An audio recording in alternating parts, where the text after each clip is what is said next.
नमस्कार दोस्तों, कलयुग के चमत्कार संतों की वाणी में आप सबका स्वागत है। दोस्तों, हम समय समय पर आपके लिए मोटिवेशनल स्टोरीज़, रिलीजियस स्टोरीज़ छोटे छोटे पार्ट्स में लाते रहते हैं ताकि हमें इनसे जो शिक्षा मिलती है हम अपने जीवन में उसे ग्रहण करके उसे से अपने जीवन को सुधार सकें। दोस्तों, आज की हमारी कहानी है वो राजा जिसके नाम से हमारे देश का नाम भरत यानी भारत देश पड़ा। कौन था वो भरत? किसका बेटा था? आइए हम इस कहानी से, जो कि सत्य कथा है, जो कि पुरानी कथाओं में, जिसका पुराणों में वर्णन आता है, हम आज इस कथा के बारे में सुनेंगे। हमारे पुराणों में भी कई ऐसी प्रेम कहानियों के बारे में बताया गया है कि जिनको सुनकर आज भी हमें लगता है कि सिर्फ आज के समय में ही लोग प्रेम नहीं करते, बल्कि पुराने समय में भी लोग अपने सच्चे प्रेम के लिए जाने जाते थे। ये कहानी है महाराज दुष्यंत और उनकी पत्नी शकुंतला की। दुष्यंत चंद्रवंशी राजा थे और शकुंतला विश्वामित्र और अप्सरा मेनका की पुत्री थी। जब अप्सरा मेनका ने शकुंतला को जन्म दिया तो वे इसे ऋषि विश्वामित्र के पास छोड़कर वापस स्वर्ग को चली गई। तब शकुंतला का पालन पोषण ऋषि कन्नम ने किया और शकुंतला उन्हीं के पास पलकर बड़ी हुई।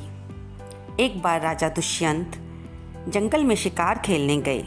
खेलते खेलते वे जंगल में आगे दूर चले गए, जहाँ पर ऋषि कन्नव का आश्रम था। वहाँ पर राजा दुष्यंत ने शकुंतला को देखा। शकुंतला बड़ी हो चुकी थी और बहुत ही सुंदर, अप्सराओं की बेटी होने के कारण वह बहुत ही सुंदर थी। महाराज दुष्यंत शकुंतला को देखकर उस पर मोहित हो गए। शकुंतला ने भी जब अपने आश्रम में महाराज को आए देखा तो उनका आदर सत्कार किया, उन्हें भोजन कराया। बाद में राजा दुष्यंत ने शकुंतला के सामने विवाह का प्रस्ताव रखा। शकुंतला थोड़ा असमंजस में पड़ गई, क्योंकि उस समय ऋषि कन्नव लंबी यात्रा पर गए हुए थे और वह घर पर अकेली थी। उसे ऐसा करना ठीक नहीं लग रहा था, लेकिन राजा के बहुत कहने पर उन दोनों ने गंधर्व विवाह किया और पति पत्नी की तरह रहने लगे। कुछ समय तक रहने के बाद राजा दुष्यंत ने शकुंतला को अपने साथ राजमहल चलने को कहा, लेकिन शकुंतला ने उनसे कहा कि क्योंकि उसके पिता यहाँ पर नहीं हैं और जब तक वे आज्ञा नहीं देंगे तब तक वह राजमहल नहीं जाएगी, इसलिए वे यहीं पर रहेगी। और उसने राजा दुष्यंत से कहा कि वे वापस जाकर अपने राजमहल का कार्यभार देख सकते हैं। जब उसके पिता आएंगे तो वह ऋषि कन्नव से आज्ञा लेकर राजमहल आ जाएगी। राजा दुष्यंत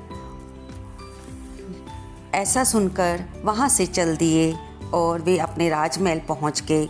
इधर शकुंतला गर्भवती हो गई। जैसे जैसे दिन बीतते गए वह हर समय राजा दुष्यंत की ख्यालों में खोई रहती।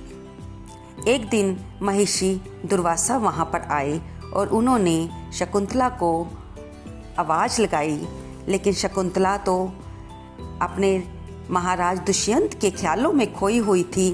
उसे महिषी के आने का पता ही नहीं चला।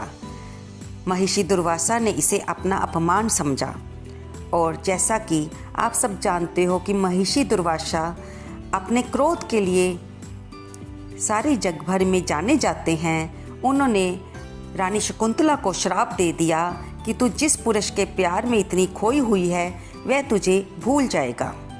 शकुंतला को इस बात का पता ही नहीं चला। और इधर जब ऋषि कन्नव वापस अपने आश्रम में आए तो शकुंतला ने उनको सारी बात बताकर अपने पति के पास जाने की अनुमति मांगी। ऋषि कन्नव ने उसे आज्ञा दे दी। तब शकुंतला अपने पति दुष्यंत से मिलने राजमहल की ओर चल दी। रास्ते में दुष्यंत ने जो शकुंतला को अपनी प्रेम की निशानी की अंगूठी दी थी वह पानी में गिर गई। राजा दुष्यंत ने तो उसको अंगूठी दी थी कि वह जब भी उसके पास आएगी तो वह उस अंगूठी को अंदर भेज देगी, तो वह उस अंगूठी को देखते ही पहचान जाएगा कि उसकी शकुंतला उससे मिलने आई है। वह अपनी प्रेम की निशानी को पहचान लेगा। लेकिन शायद महिषी दुर्वासा के श्राप के कारण शकुंतला से वह अंगूठी पानी में गिर गई और उसे एक मछली ने निगल लिया। लेकिन शकुंतला अपने पति के प्रेम में खोई हुई थी, उसने इस बात पर ध्यान नहीं दिया। और जब वह राजमहल पहुंची, इधर राजा दुष्यंत भी महिषी दुर्वासा के श्राप के कारण शकुंतला को भूल चुके थे। जब शकुंतला दुष्यंत के सामने गई तो राजा ने उसे पहचानने से इनकार कर दिया। रानी शकुंतला ने अपना राजा के साथ बताया हुआ एक एक पल उन्हें स्मरण कराने की कोशिश की, लेकिन राजा को कुछ भी याद नहीं आ रहा था। उन्होंने शकुंतला को बाहर निकल जाने के लिए कह दिया। शकुंतला निराश होकर रोती हुई वापस चल दी।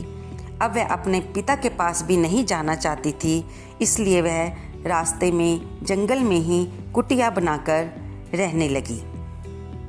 राजा दुष्यंत अपने राज्य के कार्यों में व्यस्त हो गए।